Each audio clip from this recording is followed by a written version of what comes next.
नमस्कार, मैं ऋषभ कुमार आप सभी सम्मानित बहुजन प्रतिनिधियों का हार्दिक अभिवादन करता हूं। आज 27 मई को माता रमाबाई की पुण्यतिथि है।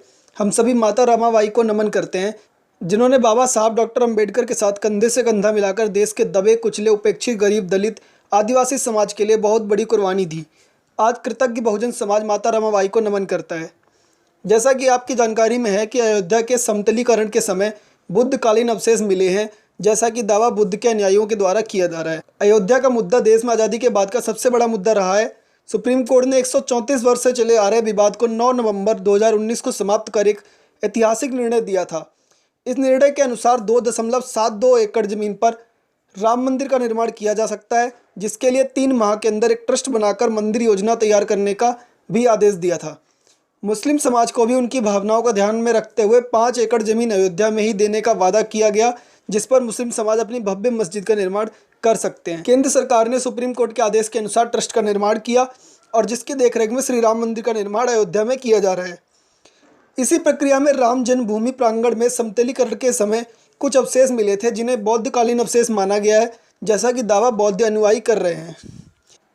यहीं से एक नई बहस का जन्म होता है। बौद्ध विद्वान शांति स्वरूप बौद्ध, पूर्व सांसद डॉक्टर उदित राज, अनेकों भिक्खु के साथ बीजेपी सरकार में मंत्री रामदास अठावले ने भी अपनी बात रखी है और बौद्ध मंदिर का पक्ष लेते दिखाई दे रहे हैं। इन सभी का मानना है कि ऐतिहासिक दस्तावेजों के आधार पर कहा जा सकता है कि प्राचीन काल में यहाँ पर बौद्ध मंदिर अवश्य रहा होगा। इस प्रकरण पर आज हम आपके सामने अलग हटकर बसपा के पूर्व उपाध्यक्ष जयप्रकाश सिंह के द्वारा की गई विशेष चर्चा लेकर आए हैं, जिसमें उन्होंने बेहतर ढंग से समझाने की कोशिश की है।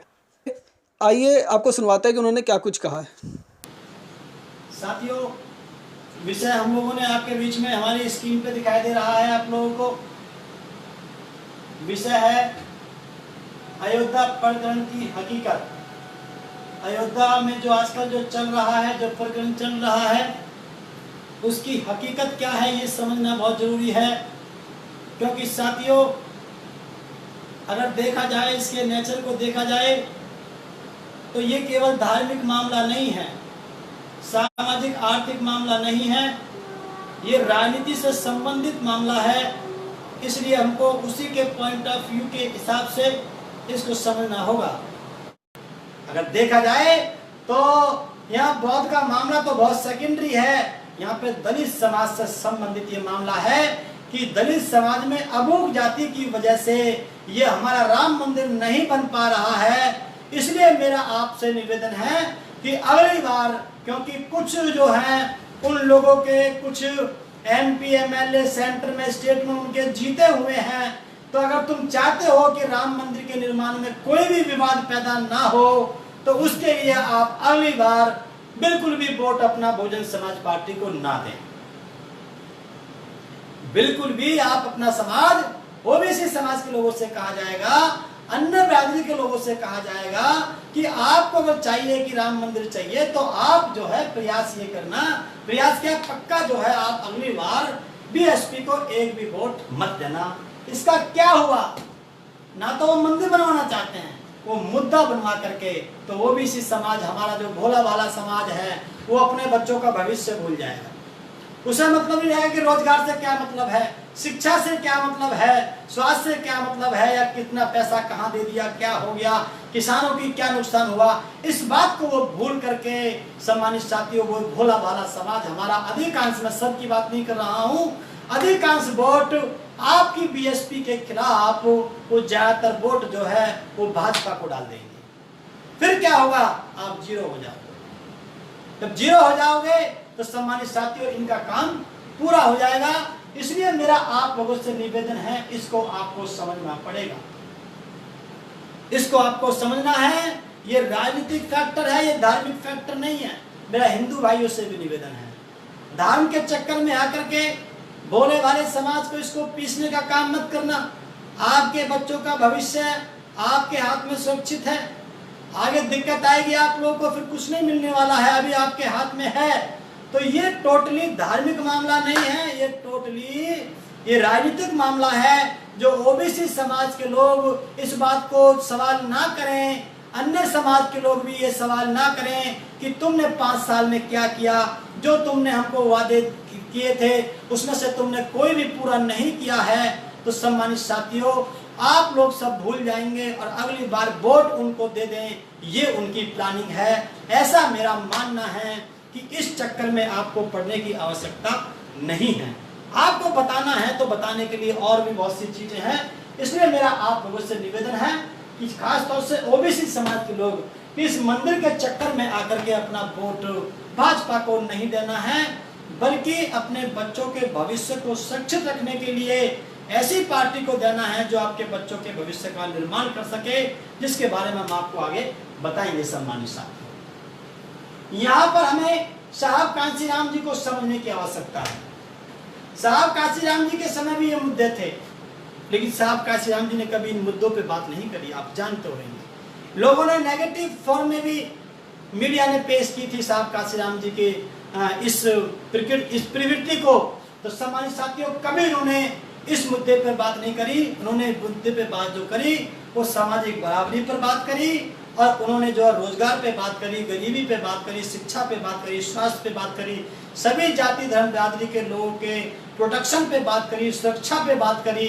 उन्होंने ऐसी बातें जो करी, उन्होंने कभी इन बिंदु पे काम नहीं किया, क्योंकि उनको मालूम है कि इन बिंदुओं पे काम करने से टोटल लाभ बीजेपी को होता है, 80% लाभ बीजेपी को होता है, क्योंकि उसके पास वो विकास करना नहीं चाहती। ये इसी प्रकार से इन्हीं मुद्दों में इल्जा करके भोले वाले लोगों का, समाज के, देश के भोले वाले लोगों का अधिकांश वोट अपने पास ले जा करके फिर ताकत सत्ता में आकर के इस देश में फिर से पुरानी व्यवस्था को ये लोग लागू करना चाहते हैं। जातिवादी मानसिकता को ये लोग फिर से देश में स्थापित करना चाहते हैं। तो ये बात हमने आपको बताई कि सम्मानित साथियों, साहब कांशीराम जी को आप लोगों को इसको समझना है। साहब कांशीराम जी ने एक बात कही थी कि इसमें मत पढ़ो आप लोग, आप सत्ता में आओ। जैसे हम लोगों ने आपको पहले बताया, हमने आपको पहले भी बताया सम्मानित साथियों कि इसका संबंध सत्ता से रहा है, राजा से रहा है।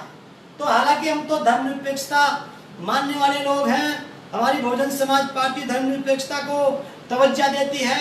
तो सम्मानित साथियों, इसीलिए सभी धर्मों का हम लोग सम्मान करते हैं। लेकिन मान्यवर साहब कांशीराम जी ने कहा था कि तुम इस पचड़े से हट जाओ, तुम इस विवाद से निकल जाओ, वरना बीजेपी को लाभ हो जाएगा, इसको तुम खत्म कर दो। तो साहब कांशीराम जी ने मंडल कमीशन की उस समय घोषणा करी थी। ओबीसी समाज के लिए एक प्रोग्राम चलाया था, उन्होंने कमंडल चलाया था राम मंदिर को लेकर के, और साहब कांशीराम जी ने मंडल चलाया था, मंडल कमीशन के लिए मुहिम छड़ी थी। उसके दम पर 4 बार उत्तर प्रदेश में बहुजन समाज पार्टी की सरकार बनी। और साथियों, आप लोग जानते हैं, स्मारक को छोड़ दीजिए, पार्कों को छोड़ दीजिए, आप जानते हैं कि मान्यवर साहब कांशीराम जी की बुद्धि के हिसाब से, उनकी सोच के हिसाब से लखनऊ के अंदर इस दुनिया के टॉप, इस दुनिया का नंबर 1 बुद्ध विहार जो है, आप देख सकते हो, लखनऊ के अंदर जाके आपको मिलता है। अगर आप इलझते उसके अंदर, आप उसमें फंसते, तो आप सम्मानित साथियों फिर बीजेपी की सरकार उस समय बना देते, और आपका ये ना तो बुद्ध विहार मिलता ना कुछ मिलता। इसलिए मेरा आपसे निवेदन है, आप बोल दो कि भाई तुम्हें कोई नहीं रोकता, तुम्हें कोई नहीं रोकता, तुम खूब अपना बुद्ध विहार बनाओ, वो माफ कीजिएगा, आप अपने खूब मंदिर बनाओ। हम तो चाहते हैं, इस देश में लाखों मंदिर हैं, और एक मंदिर आप लोग बना लो। आपने पटेल साहब की बताते हैं 3000 करोड़ की आपने स्टैचू लगाई, अच्छी बात है, लगाओ, सबको सम्मान मिलना चाहिए, तो मंदिर भी आप लोग बनाओ, हमें कोई गुरेज नहीं है। इसलिए सम्मानित साथियों, मंदिर के चक्कर में पड़ोगे तो आप राजनीति में फेल हो जाओगे, सरकार लाने में आप फेल हो जाओगे। वो लोग यही चाहते हैं कि आप लोग इस चक्कर में पड़ करके और अपने जो आपका जो मूवमेंट है उसको आप लोग भूल जाएं। तो मेरा उन साथियों से निवेदन है जो वहां पर मूवमेंट चला रहे हैं कि यहाँ पर बौद्ध अवशेष मिले हैं, बुद्ध विहार बनना चाहिए, या इनका ये होना चाहिए, स्टैचू का ये होना चाहिए, उसकी जगह पर आप लोग सम्मानित साथियों अपने बहुजन समाज पार्टी की सरकार उत्तर प्रदेश में 5वीं बार बनाने के पक्ष में आप लोग काम करें, तो तब तो आपको लाभ हो सकता है। उधर आपने जरा सा भी अगर आपने हाथ बढ़ाया तो सीधा लाभ बीजेपी को होगा। और नंबर 2, जो बचा हुआ लाभ है उसमें हमारे मुस्लिम भाई भी ये सोचेंगे कि यार बात तो मंदिर मस्जिद की हुई थी फैसले के अंदर, यहाँ पे ये बुद्ध विहार की बात बीच में डाल रहे हैं। तो सम्मानित साथियों, वो लोग भी हमसे रुष्ट हो सकते हैं, मुस्लिम भाई भी हमसे रुष्ट हो सकता है। तो हो सकता है वो सोचे कि यार छोड़ो इनको, हम इन लोगों को वोट नहीं देंगे, या तो हम सपा को वोट दे देते हैं या कांग्रेस को वोट दे देते हैं। ऐसा अगर हो गया तो आपकी ना राजनीति बचेगी और ना आपके पास मूवमेंट बचेगा। इसलिए मूवमेंट को बचाना चाहते हो तो आपको पार्टी को मजबूत करना होगा। इसलिए मेरा आप लोगों से निवेदन है, सम्मानित साथियों, हमें सभी धर्मों की हमें बराबर सम्मान करते हुए हम उनको फ्री छोड़ दो कि जाओ भैया तुम बनाओ, हम तुमसे कुछ नहीं कहते हैं। इसलिए मुस्लिम भाइयों के ऊपर भी हम लोग को थोड़ा ध्यान रखना है। और मेरी आप लोगों से अपील है कि आप लोग सरकार बनाने पर ध्यान दो। मान्यवर साहब काशीराम की स्ट्रेटजी को आप लोग समझो। ये लोग राजनीति की बात करें, ये अगर ये मंदिर की बात करेंगे तो इनके पास बिना कोई काम किए, बिना कोई विकास किए एक बहुत बड़ा बंच वोटों का इनके पास ऑटोमेटिक पहुंच जाता है। क्योंकि हमारे देश का बहुत बड़ा समाज अभिज्ञ है, वो अभी समझता ही नहीं है कि वोट की क्या कीमत होती है। इसलिए मेरा आप लोगों से निवेदन है कि इस जो प्रकरण चल रहा है इसमें आप कांग्रेस और बीजेपी की चाल को समझो। कांग्रेस ये चाहती है कि फिर से मुस्लिम समाज उनके पास पहुंच जाए, और बीजेपी ये चाहती है कि जो हमने वादे किए थे ओबीसी समाज जिसने अधिकांश वोट, या ऐसे समाज में से भी बहुत सी बिरादरियों ने वोट जो उनको दिया था विकास के नाम पर, या जो भी लुभावने वादे उन्होंने किए थे जिनमें से एक भी पूरा नहीं हो पाया है, वो उन पे सब पे पानी फिर जाए, उन पे सब पे कपड़ा डल जाए, और फिर से एक नया मुद्दा बना करके बहुजन समाज पार्टी की सोच रखने वाले लोगों के खिलाफ एक माहौल बनाया जाएगा कि भैया हम तो चाहते थे लेकिन इन लोगों ने नहीं बनने दिया, तो इनके खिलाफ अगली बार इनको खत्म करने के लिए आप लोग अगली बार वोट जो है भारतीय जनता पार्टी को दो। इस प्रकार से इनकी प्लानिंग है। तो इसलिए मेरा सभी साथियों से ये निवेदन है कि साहब काशीराम जी को और उन लोगों की मेंटलिटी को समझते हुए आप लोग अपना निर्णय लें, और आप लोग सरकार बनाने पे ज्यादा जोर दें।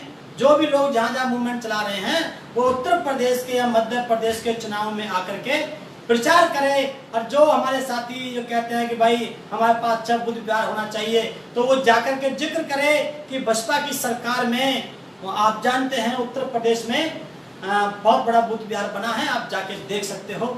इसलिए साथियों ये बात लेकर के हम लोग आपके बीच में आए थे। मैं पुनः आपसे निवेदन करता हूँ, आप लोग इन पसड़ियों में ना पड़ करके बहुजन समाज पार्टी की सरकार बनाने के लिए आप लोग काम करें। आप लोगों ने हमारी बात को ध्यान से सुना, तो हमने आपसे कहा था कि हम लोग आधे घंटे में अपनी बात को समाप्त करेंगे, तो आधा घंटा हो चुका है। इन्हीं शब्दों के साथ हम लोग अपनी वाणी को विराम देते हैं। आप सबका धन्यवाद। आप लोग इसको शेयर भी करते रहेंगे, आगे भी लोगों तक पहुंच रहेगी। इन्हीं शब्दों के साथ मैं अपनी वाणी को विराम देता हूँ। जय भीम, जय भारत, जय कांशीराम, जय बसपा। धन्यवाद।